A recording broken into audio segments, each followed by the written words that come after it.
Hello, dear friends. You're coming in, joining us in this journey of today. 15 cases of past lives. You have lived many lives, and I did too. And together, here we are in this beautiful single opportunity to know more about your life, your previous lives, our lives, and what's gonna happen next, right? It's to focus on the good. Yes, you know, life on the earth is very, very complex. But the more we know about the spirituality, the more we know about the spiritual things, the less attached to the material we'll be. We'll cherish the material. Yes, you can use makeup. Of course you can. Of course you can dress up. Yes, but don't feel that you're better if you use makeup, if you have a different car, different house, if you live in a different neighborhood, because those things are really passing, friends. They are passing, believe it or not. And we are here sharing also at Kardec Radio with our friends in our timeline, because they say, Vanessa, don't forget about me. No, we don't, right? Today, case number 4, day number 4. It's about a man who lived 150 years. I cannot believe it. No, but I believe it. Of course I do, but it's unbelievable. What a long life. Can you imagine? Yes. Now, before we begin, let me share with you that tomorrow at Kardec Radio, Saturday, May 13th, we're going to be discussing the 11th U.S. Spiritist Symposium. Kardec Radio, some friends and members of Kardec Radio's team are going to be together, calling and present, discussing about the very theme of the symposium, reincarnation, which is the theme of our conversations here.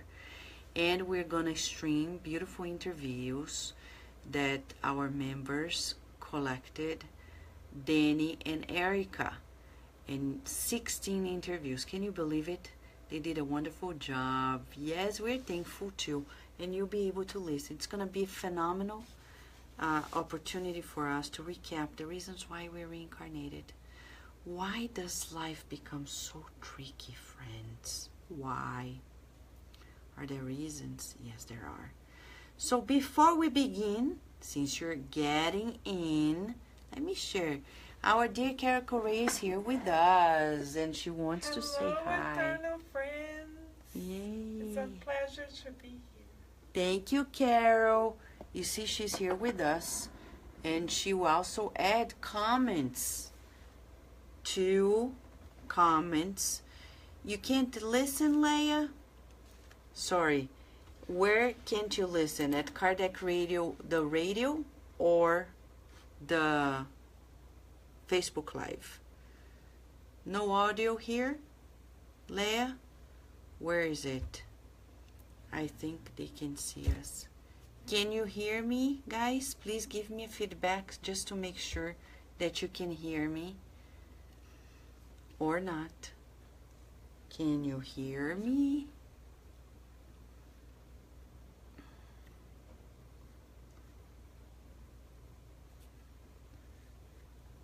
Thank you, Adilson. Thank you. Leia, where can't you hear me? Please let me know. Because right now, I can't double check. Thank you. Let me know, Leia. Is it at the radio? Let me know, okay? So, friends, thank you for the feedback. By the way, let's say hi. Let us visualize ourselves in a big, very cozy, very inspirational classroom, shall we? It's our Spiritist Center, the 11 p.m. Spiritist Center. That's a good name, right here. Right. And Seisei is here, present. You remember when we were little and the teacher was like, Ceisa Costa. Here. Right? Like Rudy says all the time. Cara Correa. Present. She's super present. Sunshine. Here. Lea Severo, how are you?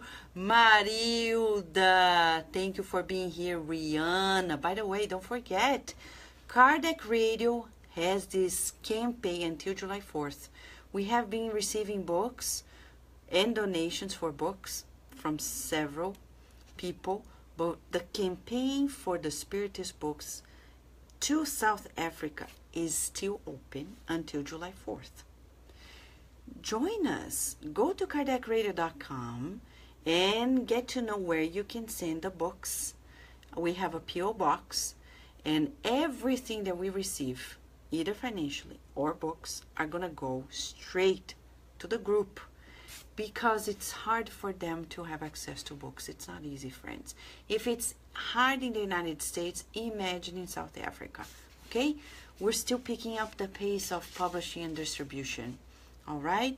Now, Rihanna.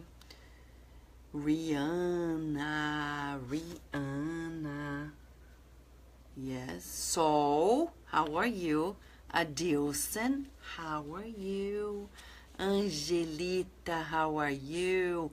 Jailton, welcome. Tomorrow, sunshine at 11 a.m. Eastern Standard Time. Okay, thank you for asking. And here we have Aidan. How are you? Welcome, welcome. Welcome, welcome. Aline, how are you? Rudy, present. Karina, thank you. The 11th Hour Center. Love it, Rudy. Thank you. And that's what it is, right? All right, so just making sure I haven't missed any message. I hope, because sometimes I can't see exactly here. Are you ready for the case? These cases are not fictitious. They're real. They're true cases. Now imagine this. The beautiful Amália Domingo Soler, to whom we owe a great deal, she had the courage to publish her own words. She is so humble that she was not afraid of writing what she thought. You know, it takes humility to publish what you think. Because nowadays, many people want to go so fancy. They want to think with the minds of others. They don't trust the simplicity of their minds. The beauty of life is to trust simplicity. You are a co-creator. Trust in you as much as God does. Because God really, really, really, really, really trusts in you. This man, Amália Domingo Soler, said that she got to know of a story that happened at her time. Remember, she was born at the end of the 19th century. Not at the really end, but the last third of the 18th century. And she was discarnated in 1909. Through her life, she overcame a series of adversities, and then she became a spiritist. And through spiritism, she really helped. Okay? Oh, can't hear on Facebook? Okay. Aline, you can't hear on Facebook? But everybody's saying they can. So please double check your system, okay? Leia, please let me know if you're hearing us from here, you're listening to. Let me know. If you cannot hear, let me know, please. Andrea Torres, how are you? Let me double check right here.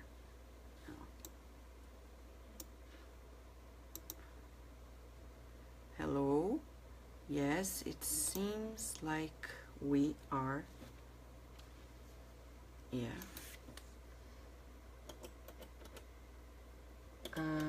It seems like everything is working. Okay. All right, Karina.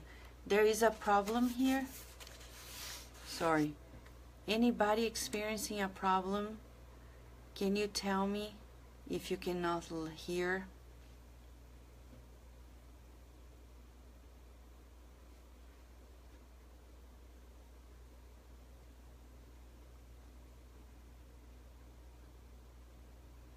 I don't know why.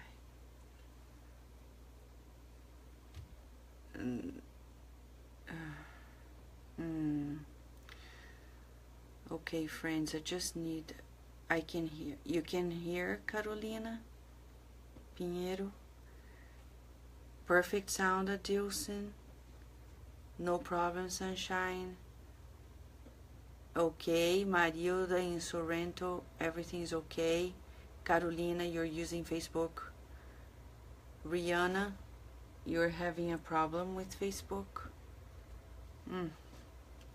Let me keep going and keep informing me. Okay, Aiden, thank you. Sorry, this happens, friends, and it's a sign that we're doing good by being here. Otherwise, we wouldn't have problems. That's how it works, right? Thank you, Adilson. Continuing. Thank you, Rihanna. Keep it up, friends. The report. Amália Domingos Soler got to know of this case of a man who lived in Russia, and he had nothing to do with President Trump. Because he lived in the 19th century. Nothing to do with President Trump, okay? He was actually a beggar who died when he was 150 years old. Mamma mia, what is this? His name, Andres Basisikov. God bless him, because through his life we're learning a lot tonight. Okay? Okay, if they are watching from my page. Okay, guys, if you're watching directly from the page and you don't click, you're not gonna. Thank you, Jailton. Now, there you go. He started becoming a beggar when he was only 15. Can you imagine? And then he pretended to be crippled, handicapped, deaf. He pretended to be blind. But actually, when he turned 60 years of age, he became deaf and mute. He couldn't speak anymore and hear anything. And Andres Basisikov, throughout his begging life, the life of a beggar, he put together a fortune of thousands of Russian money. Okay? With that money, he bought 3 homes, and he put the homes in the name of his children, but he kept on begging for money. He would travel from city to city, acquiring homes and cars, and then he would give everything to his children, and continuing his life as a fortunate beggar. He died when he was 150 years of age, and he left his fortune to his 8 children, between farms and actual cash, 2 million of the Russian money. A lot of money. When Amália Domingos Soler heard of the story, she was like, she says, what caught my attention was the length of his life. 150 years? She asked herself, what story must have him had? It must have been filled with issues, because to live that long is really tough. She said, no matter how healthy the body, when you get older, diseases show up. and the illusions of youth really go away. Life without illusions does not have any attraction. It's not fun, she said. And there is like the gradual disease, etc. She said, foreseeing that this man had a sad story, she consulted her spiritual guide through the mediumistic works about the life of that man. And this is the explanation that came in the psychography. The spirit guide of Amália Domingos Soler says, the present is always a direct consequence of the past, as much as the future is the consequence of the present. Life is a series of happenings connected to one another, like having ties with each other. And in this web of life, no matter what we try to do to break it off, it's like we can't make it until they go by themselves. And then she tells us that she got to know the following. Any spirit has to pay his accounts, his debts, through innumerable incarnations. It doesn't serve any purpose if somebody is wise in the scientific world, if that science is not united with feelings in the fulfillment of the duty. The great ones will come back to the earth and will have to pay for each and every second for what they've done. And the spirit guide reveals some lives that this man who lived 150 years experienced.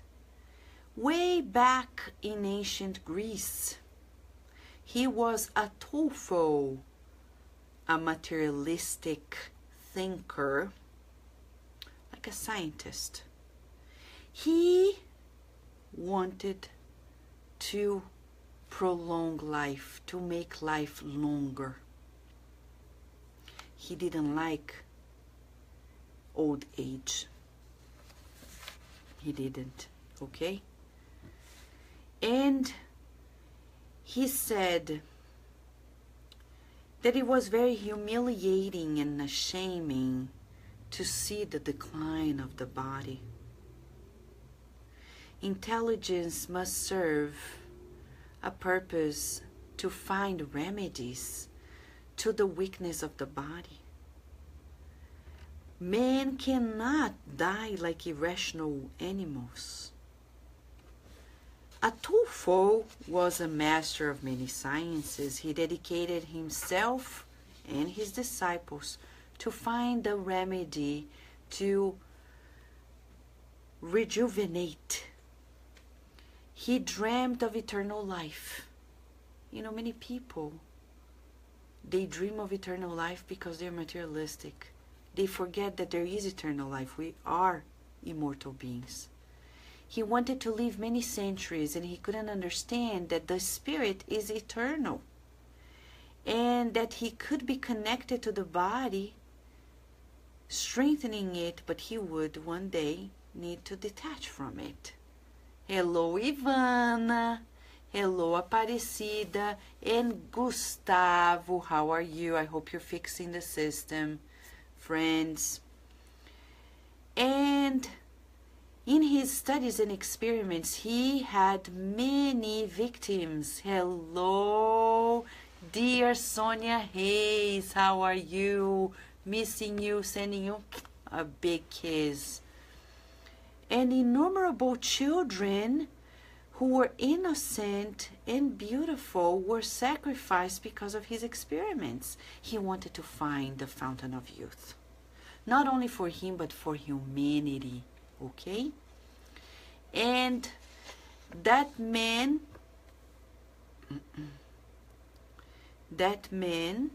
all right, he was mixing up in a way he was doing experiments, and the bones of children were pulverized to be used in the potions that would become remedies. He committed many crimes in that existence, okay? And he actually didn't do things out of his responsibility. He didn't want to do it out of cruelty, sorry. He was not cruel. He just wanted to do experiments to find the fountain of youth. But he didn't feel that he was imposing death on people. He thought about the great benefit to humanity. All right?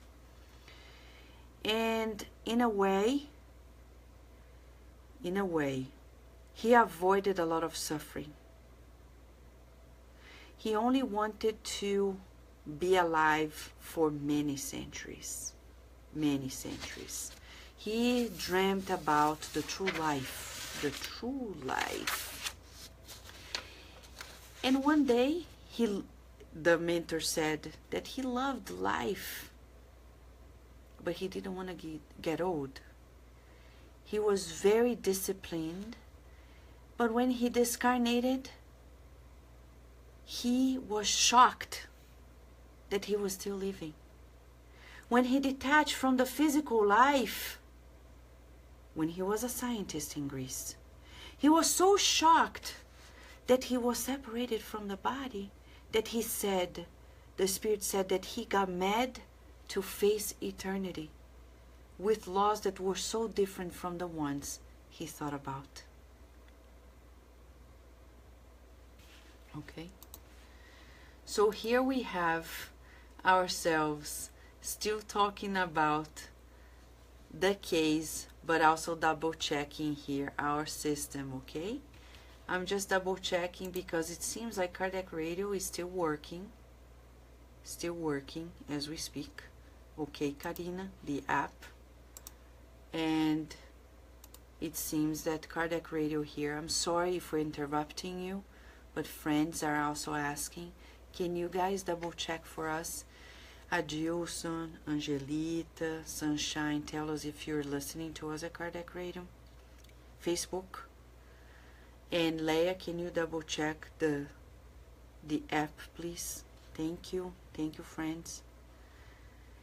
This man was so egotistic, so proud of himself, that he understood that centuries were actually mere seconds in the clock of eternity. And that body was really not to be abused. So he reincarnated. Thank you, Sol. Thank you, Sol. Thank you, Adilson. Thank you, Sunshine. I'm sorry for those who are not listening. Check your system, please. Okay? Say, I'm a child of God, but I don't have online connection. It's okay. Everything will be good. I'm sorry, friends. I don't understand. Thank you. This case is very powerful. And I think that's one of the reasons why we're having issues here. Okay? We've never had issues like this before. Think about this. You see the impact of this in our lives. When he got to know that Greek, Atulfo, the thinker, the scientist, he met immortality. He said, I want to go back to the earth and do it right. But when he returned in one of his other lives, he kept working as an inventor, as a scientist, to prolong people's lives. He didn't sacrifice any life physically, but he asked for investors. People were investing their money, and many families went bankrupt because of their investments. He made promises of profit, but he was never able to give back to them. So his pride was really blinding him. Really. How many people do you know nowadays who are just like this? They think they have great ideas and they think you have to pay for their great ideas. For us spiritists, no matter how great the idea it is, we can never, ever expect that people are going to pray for great ideas. Look at Chico Xavier. Do you think he ever asked people to invest on any project? No. Never. On the contrary, he donated the copyrights to other organizations helping others. He never asked for anything. He was never a burden. But unfortunately, we're creating a system in our Spiritist movement in which we're going beyond our own capacity. And then we're counting on somebody else's money to sustain our organizations. We cannot do this. I know some of you have heard this conversation before, but Mentor Joseph keeps telling us, you need to be very diligent regarding the administration of a Spiritist organization.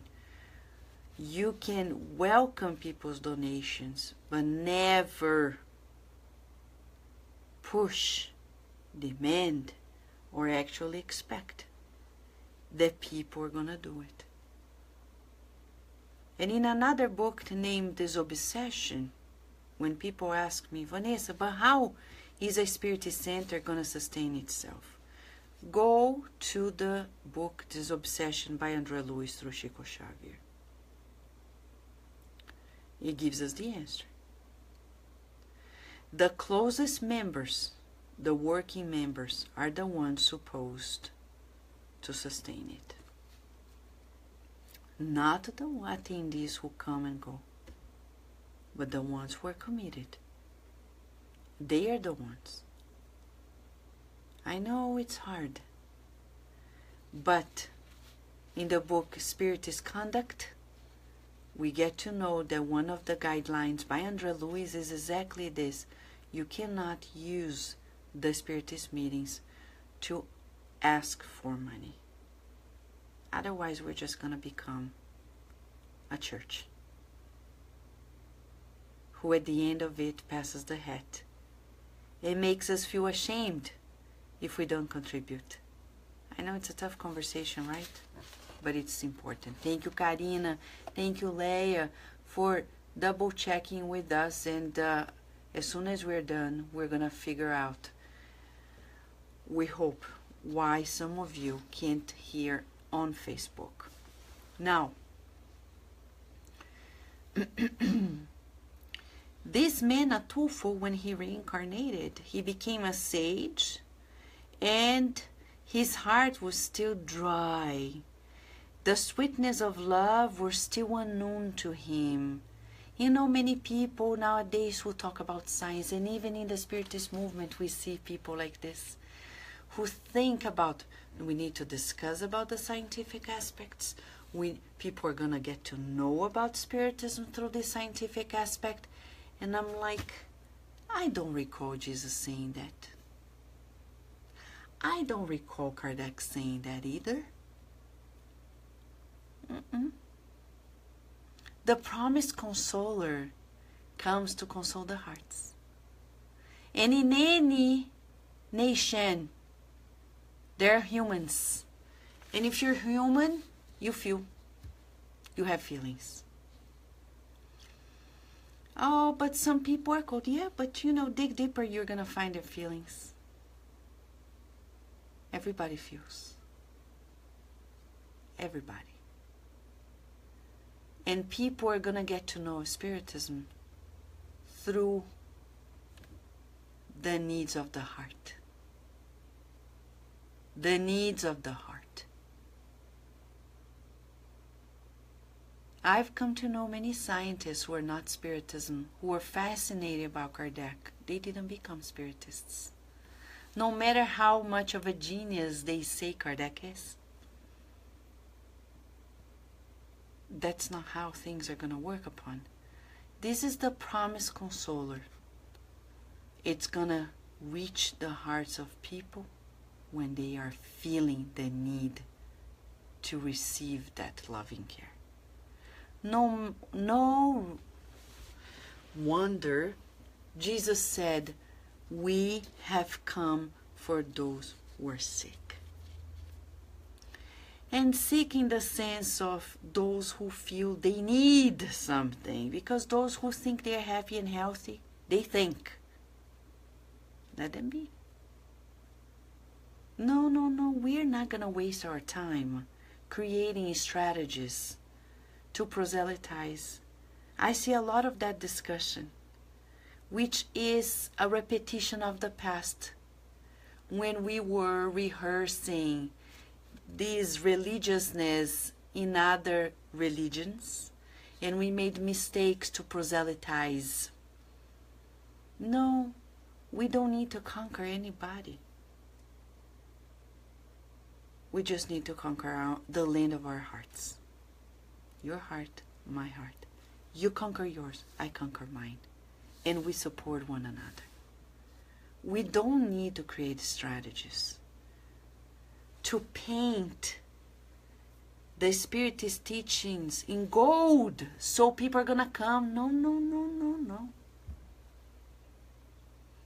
We don't need a celebrity to talk about the Spirit's book so people are going to talk about it. It doesn't come from the external in. It's from the inner out. Tia Abby. Hello, Jacob. How are you? So this man, what happened to him? This life, he discarnated as a beggar who had a fortune. 8 children. In a previous life in ancient Greece, he was a scientist, a thinker, a philosopher, who worked several experiments to prolong life. But he sacrificed many lives. He discarnated and found that there is immortal life. He reincarnated. Now he doesn't sacrifice any life, but he demands that people sponsor him and become the investors of his ideas, still prolonging life. Not killing the physical body, but killing the financial life of many families. And then one day he discarnates, and there is some coldness in his soul. He heard the counsel of his spiritual guide, and he was convinced that wisdom without love is like a spring without water, like a tree that reaches the sky but has no fruit. A tall tree, no fruits.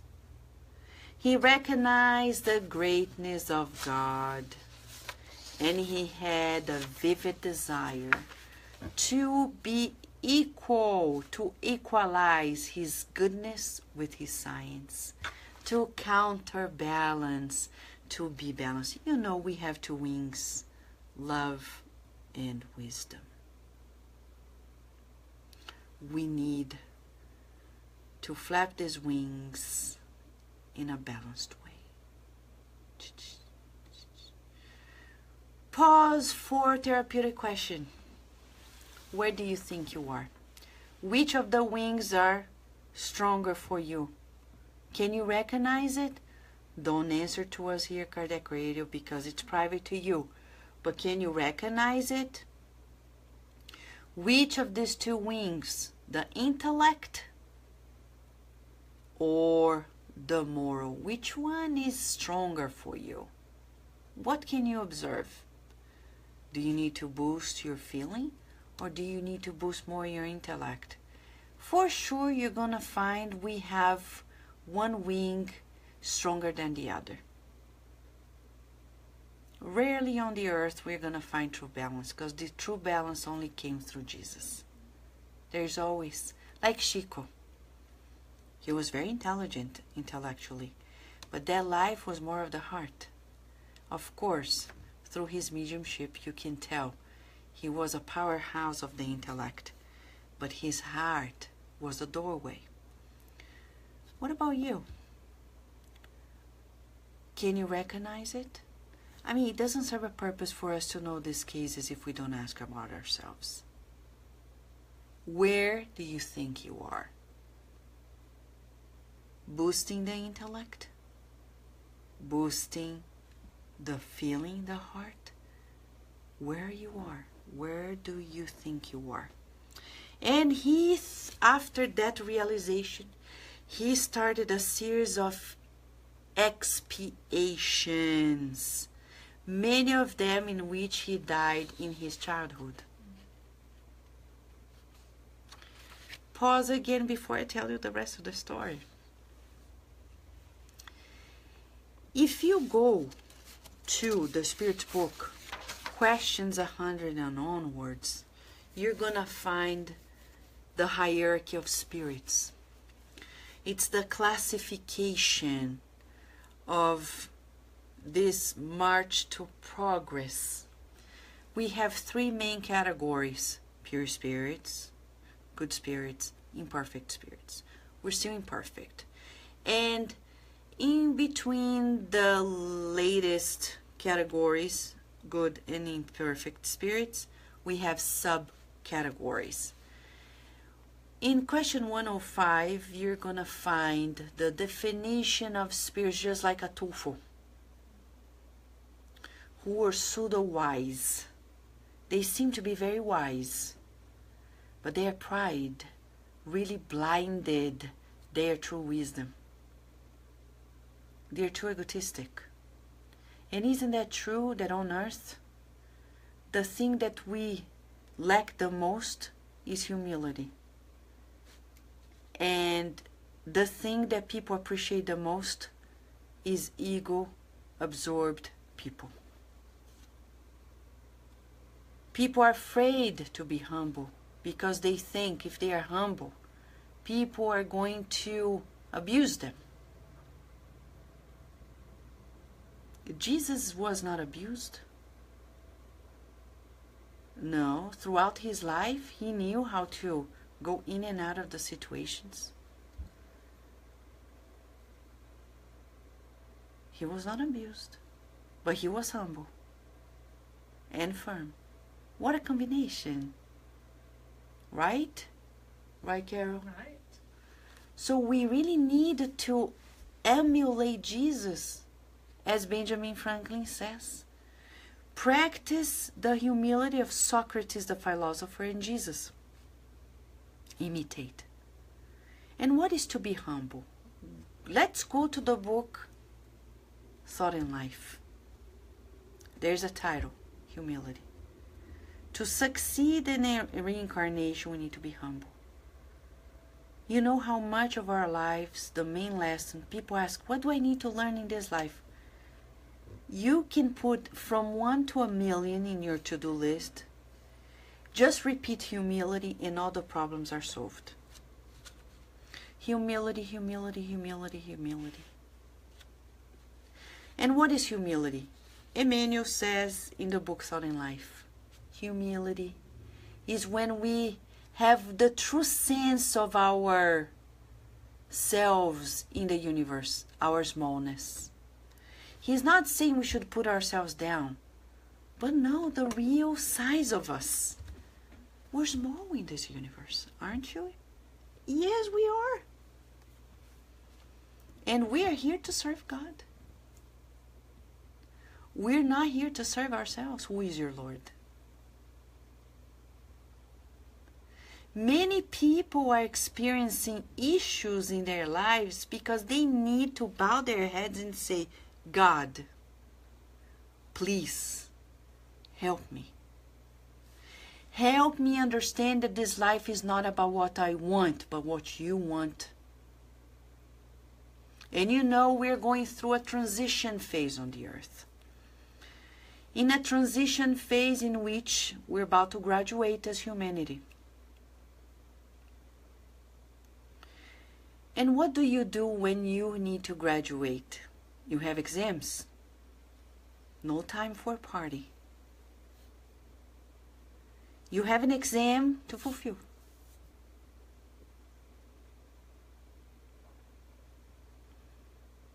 But if you don't want to fulfill, just be ready, because life is going to bring you to the test location. It's unescapable. And that's when people are saying now that suffering is going to increase on the earth.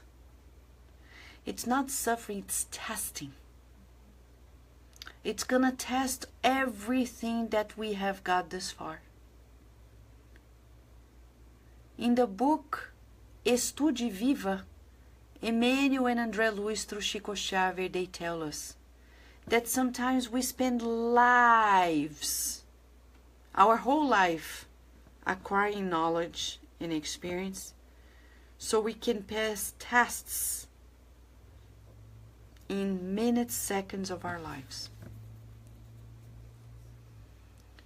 But if we don't push ourselves to the next level, regeneration, when we want the good to prevail in our lives, we're going to be pushed until we pass the test.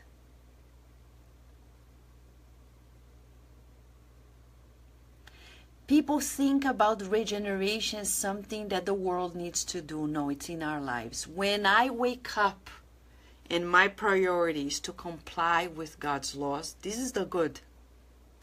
Comply with God's laws.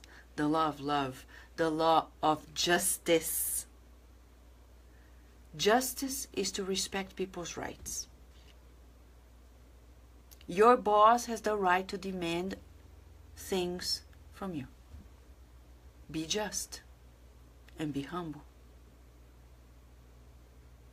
Right? We need to comply. When we wake up and spend our lives complying with the laws of God, prioritizing it, it's the only priority actually. It's not even a priority. It's the only reason why we live. Then we are already in the mode of regeneration. But when I prioritize my childish wants, my fears, and Emmanuel in the book Living Spring says, being afraid, we don't multiply talents. I'm afraid to be kind because people are going to abuse me. I'm afraid to be humble because people are going to abuse me. I'm afraid to concede and compromise because then people are going to abuse me. Okay. So then reincarnate as many times as needed until you are no longer afraid and you just surrender to the law of God. No fear. Because everybody's children of God. So here we have precisely in the end of this case, okay, we have here, it's not done. It's not done.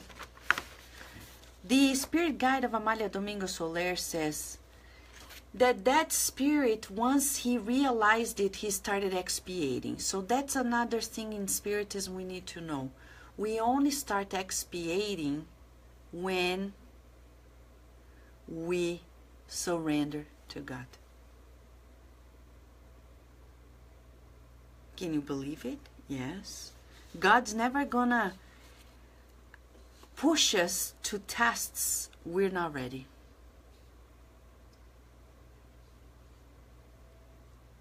I know recently at CNN and BBC they released a very difficult video talking about the chemical weapon that was used in Syria and killed many children. And they showed the footage of the children dying due to the inhalation of these nerve gases. And this is really cruelty.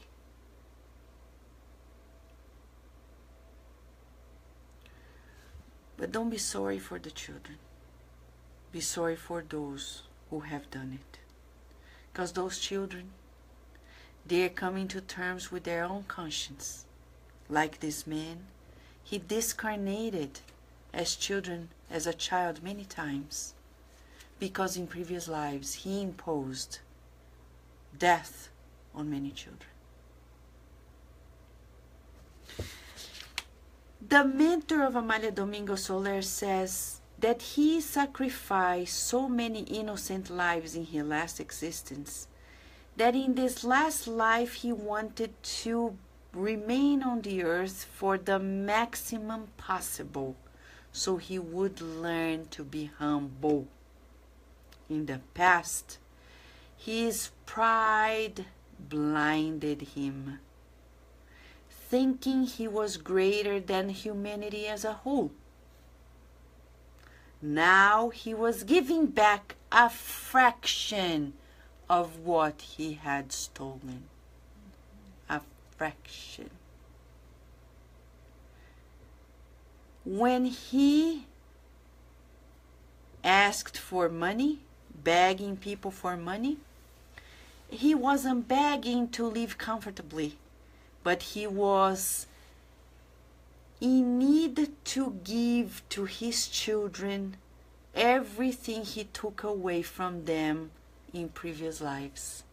The families and the head of families that went bankrupt in another reincarnation because they became his sponsors, now are his children, and he begged for money to give them the comfort that he took away from them. The sage of yesterday, who took such good care of his own body in his last existence, last reincarnation, used his body to lie, to deceive, and to pretend he had a physical defect that he didn't actually had. How much food for thought, says the Spirit. How much of an abyss science opens when it doesn't have love. And Amália Domingos Soler wraps up the chapter by quoting Victor Hugo. Without love, the sun is going to turn itself off. And Amália says, paraphrasing him, the one who doesn't love does not live. Friends, in the book Heaven and Hell by Allan Kardec, he talks about expiation. He talks about the ladder of our regeneration. When we make a mistake, our conscience beeps an alarm, and that is called repentance. Repentance is not enough. We need to go through expiation. It's when we go through these atoning lives and moments in our lives, suffering is almost inevitable. And finally we repair. These men of 150 years of age is beginning slightly to repair, but not quite. He's still expiating. But what about us? Where is our pride blinding us, friends? I know the conversation is so serious today, right? But Carrie, what can we do? What can we do? It is to be serious, right? Yes. I went through, I can share with everyone here that I went through a similar realization earlier today. At my job, I had the opportunity to serve ice cream to the students that we work with, and I love working with the students, but in the back of my mind I was like, serve ice cream, maybe I could be here, maybe I could be recording something for Kardec Radio, maybe I could be reading a book, reading Leon Denis, reading the Spirit's book, ice cream. And then I realized that as an immortal spirit, I am blessed because our Creator, our Father, Mother, God is giving me the opportunity to learn humility. He serves me every day. He gives me everything that I have and that I am, and He will continue to provide me with life, as our friend Andre learned. Even after this body is no longer with me, even the cells of my body right now are a gift from God. The gift of my voice is a gift from God. The gift of my heart is a gift from God. So, of course, I am honored as an immortal spirit that God entrusted me with the opportunity to serve. And if God sees as fit for me to give of myself in this way, great, because God is the wisest source of intelligence, not only in this beautiful planet of ours, but throughout the universe. So I thanked God today, finally, after my own pride gave me a little break. I thanked God very kindly from the bottom of my heart for this opportunity, because now I can finally begin to see that this is a lesson for my immortal spirit. So if I see a challenge from the perspective of myself as an immortal soul, I start feeling gratitude rather than resentment. Thank you, Carol. So friends,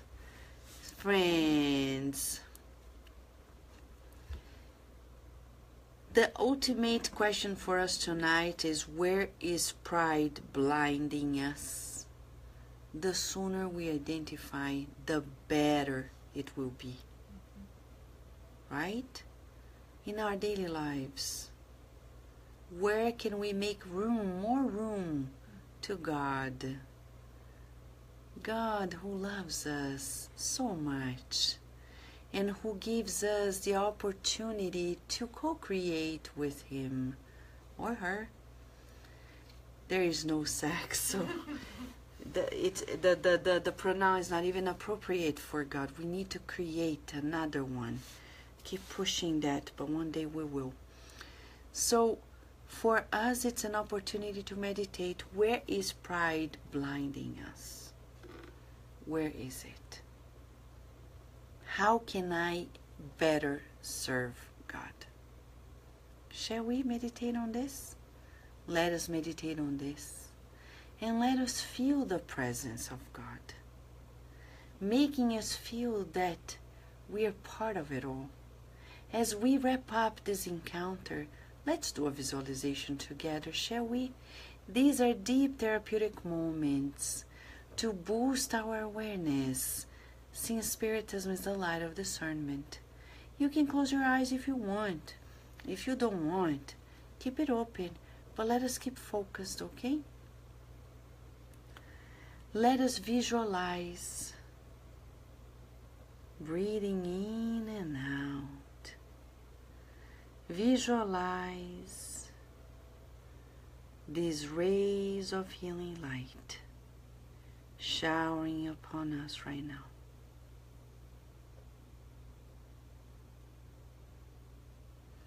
And as each molecule of these rays of healing light shower upon us, it cleanses our vision, and we start seeing scales coming off of it, like the one they had for Saul of Tarsus.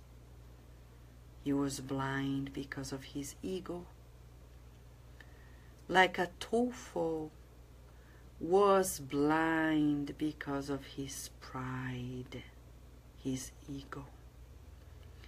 Let us visualize that the light of God's mercy is showering upon us and releasing scales that are still attached to our eyes. And we can see our lives more clearly. We can understand our difficulties. Breathe in and out.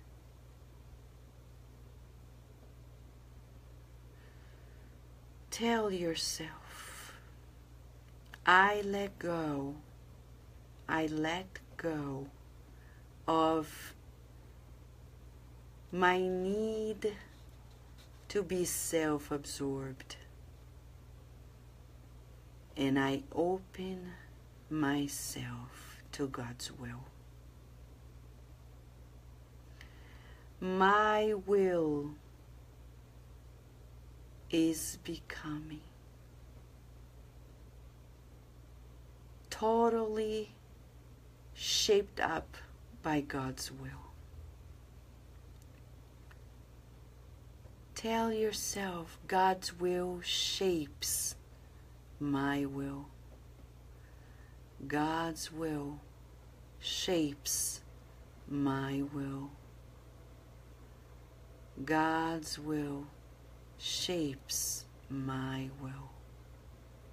Breathe in and out and feel yourself in God's universe. Renew yourself.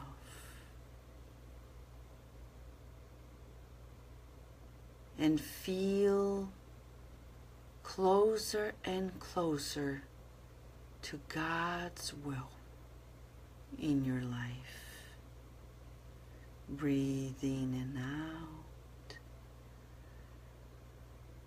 And open your eyes. Friends,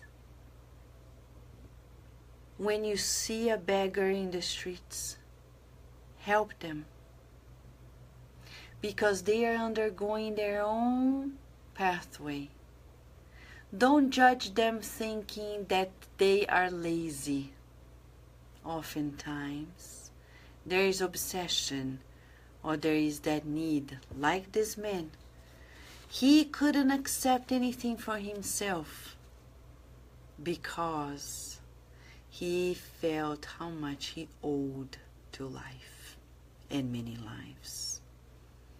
No judging, but bring them the relief. They have a spiritual guide. Respect the co-creator in everyone so they can respect us as well. Thank you, friends. Hello, Rita, Marco Carvalho, Luciana Tuani, and Sueli Rezende. We are wrapping up this beautiful case that pushes us to shape our will according to God's will and live a much more fulfilled life and expediting our progress, shall we? With all the love we have in ourselves, we give you a hug, wishing that we get together again tomorrow at 11 p.m. As Rudy said, the 11th hour Spiritist Center here at Kardec Radio. Thank you, friends. Thank you, eternal friends. Much love. Bye. Bye-bye.